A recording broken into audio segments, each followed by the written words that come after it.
l'autre ngir jéem a am sa réaction moom mi lay di maître Tall nekk président wala bokk nekk président commission des lois moom maître Abdoulaye Tall bokk également ci li nga xamante ne moom moo di ci commission ad hoc yi. Oui, je pense que c'est en application des dispositions du règlement intérieur, notamment à ces articles 34 et 52, et également de l'article 61 de la Constitution, effectivement, qui disent que pour tout député qui doit faire l'objet d'une procédure judiciaire, effectivement, il est institué une commission ad hoc. Et la commission ad hoc doit être ratifiée après une réunion de la commission des lois qui a été saisie au fond par la conférence des présidents. La commission ad hoc a été instituée par la commission des lois, instituée également sur proposition des groupes parlementaires et des non-inscrits, conformément à l'article 34 du règlement intérieur. Et la loi dit qu'effectivement, ça doit faire l'objet d'une ratification avant le début des travaux. Et incessamment, nous allons convoquer la commission pour instituer le bureau de la commission ad hoc, qui sera composé de 4 membres, le président, 2 vice-présidents et un rapporteur. Et à la suite de cela, on va fixer un calendrier de travail. Calendrier de travail consistant d'abord à mettre à disposition le dossier aux différents membres de la commission, invitant également le député concerné à se présenter pour son audition, et auparavant, il aura le loisir de effectivement nous notifier son défenseur désigné par lui parmi les députés de la 15e législature. Et à la suite de cela, on va procéder à son audition et éventuellement statuer sur la recommandation de la levée ou non de son immunité parlementaire. C'est ça la procédure. waaw may wax nii rek li fi xew tey loolu texte yi nga xam ne ñoo tënk assemblée nationale tënk état du Sénégal ci ni muy doxee ñoo ko wax muy d'abord constitution bi ci article 61 ak règlement intérieur bu assemblée nationale ci ay article am 34 ak 52. alors li ñu wax mooy à chaque fois ñu war a topp député koo xam ne député la à chaque fois ñu war ko topp il faut ñu instituer benn commission ad hoc. commission ad hoc nag pour ñu instituer que bu demande bi jugee ci autorités yi mu war a jugee maanaam soit ministre de la justice wala ay naataangoom bu ñëwee le bureau de l'Assemblée nationale la ñuy réunir bu ñu ko réunir mu statuer ci jox ko la conférence des présidents bu ko conférence des présidents adopté statuer ci jox ko la commission des lois bi nga xam ne ni moom lañ jàpp ne moom la ñu war a saisir au fond commission des lois bu convoqué dañuy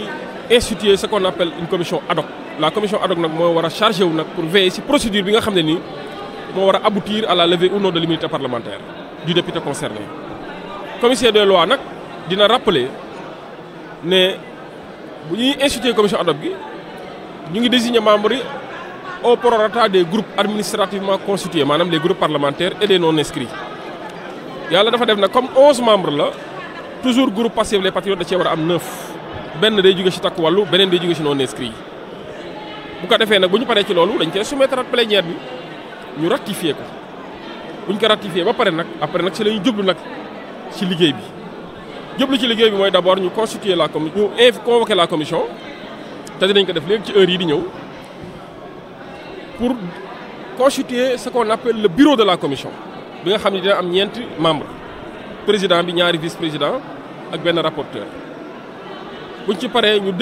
définir ce qu'on appelle un calendrier de travail te calendrier de travail nekk lu dul saytu dossier bi mettre à disposition de tous les membres bu ñu paree ñu informer député concerné bi wax ka ne que dinañ la soxla pour audition jox ko bi bés fàttali ka ne que tamit am na droit mu désigner un défenseur maanaam kuy nekk avocat am ci député yi su ko defee nag bu ñëwee. ñu daal di statuer ci li nga xam ne mooy demande bi buñ ci paree nag commission kese lañ dañ koy delloowaat plénière parce que plénière moo habilité moo am souveraineté pour teggi mbalaan wala ñàkk teggi mbalaan dañuy proposer rek plénière bi nag ñoo am impérium pour teggi mbalaan wala bañ a teggi mbalaan bu ko defee nag bu teggee mu dem uyu ji yoon bu teggiwul tamit mu des loolu mooy loi bi dama ko yàgg di wax ñun ñoo woote rupture maanaam faire de la politique autrement ñoo woote rupture au niveau de l'Assemblée nationale parce que Assemblée nationale jëmtukaayu peuple sénégalais bi la peuple bi moo nar a liggéey lii ci instrument yi peuple bi liggéeyee la ñun ay simple mandataire lañ ay simple représentant du peuple lañ ba tax na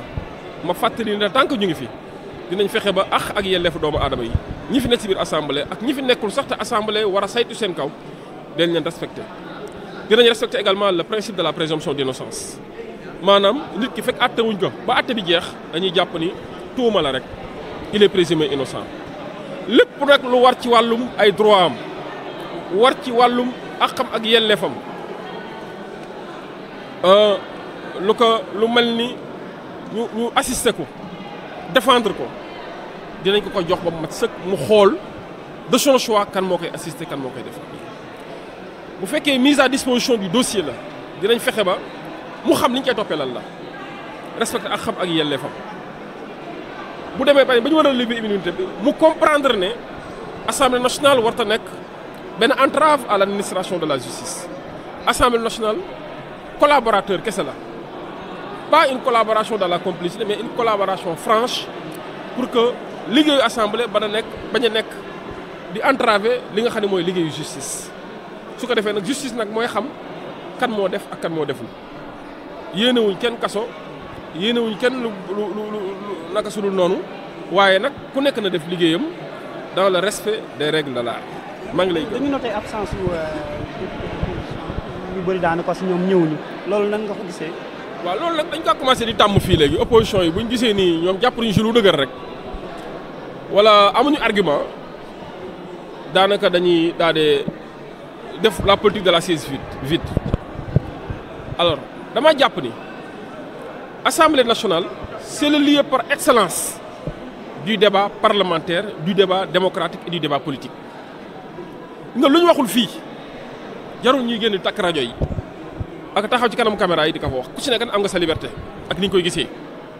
waaye nag ñun lu ñu seetlu mooy bëri nañ ñu leen di gis bu ñu nekkee en commission waxtaane li ñu war a waxtaane foofu li ñu fa war a waxtaane koo ci laaj danaa lan amuma argument waaye su ma génnee dinaa takk rajo yi seen liberté la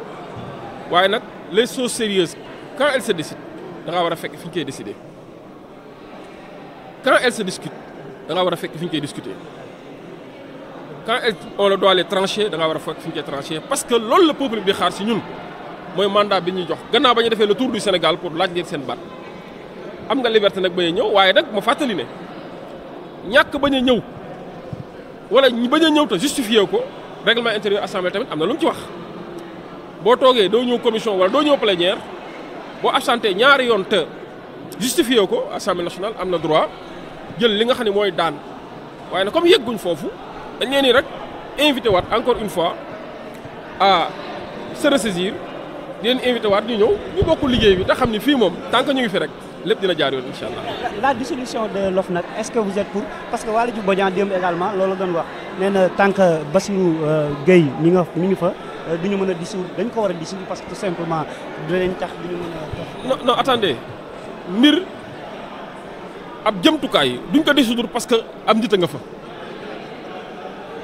waaye gëm naa ni li Waly Diouf Bodiang wax dëgg la dañ kaa war a dissoudre parce que dañ ko war a réformer maanaam na muy doxe maanaam ni ñu ko defaree tëggee ko dafa mel ni dafa am ku ñu bëggoon a neexal wala dafa am ñu bëggoon a sécuriser seen bopp waaye comme gis nañ ni institution war ta doxee noonu parce que dafa dépasser les hommes kon war nañ ko tëgg boo xamante ni nii lii di OFNAC waruñ ko xool que sentir ne lii juridiction la jàngat bu gàtt bi ma si jàngat mooy OFNAC bii ñu yor booy xool da c'est un parquet bis jox nañ ko sax pouvoir muy garder à vue jox nañ ko sax pouvoir muy dessaisir un procureur de la République alors que c'est une autorité administrative indépendante loolu nag dafa laaj ay jàngat autorité administrative indépendante amul droit di statuer sur la liberté de quelqu'un dem bay garder à vue ak yeneen yoo xam jotagul pour ñu wax si mais yor nañ argument yi def nañ analyse bi te incha allah bu ñu toogee ba wax si Sénégal yi dañ xam ni OFNAC bii daal mënta répondre ak attentes yi nga xam ni ñun moom la ñuy xaar pour justice bu am doole boo xam dinañ ko jox mu liggéey. Mais bien sûr, l'autorité concernée, le Premier ministre l'a dit ici même à l'hémicycle, a annoncé des réformes concernant l'OFNAC. Moi qui vous parle, je dis en ma qualité même de président de la commission des lois, j'étais dans cette dynamique de faire une proposition de loi tendant à effectivement réviser ou faire réformer l'OFNAC. Bon, si c'est l'exécutif qui le dit, on dit alhamdulillah. Voilà, mu nekkoon kon réaction ki nga xam te ne moo di maître Tall, maître Abdoulaye Tall.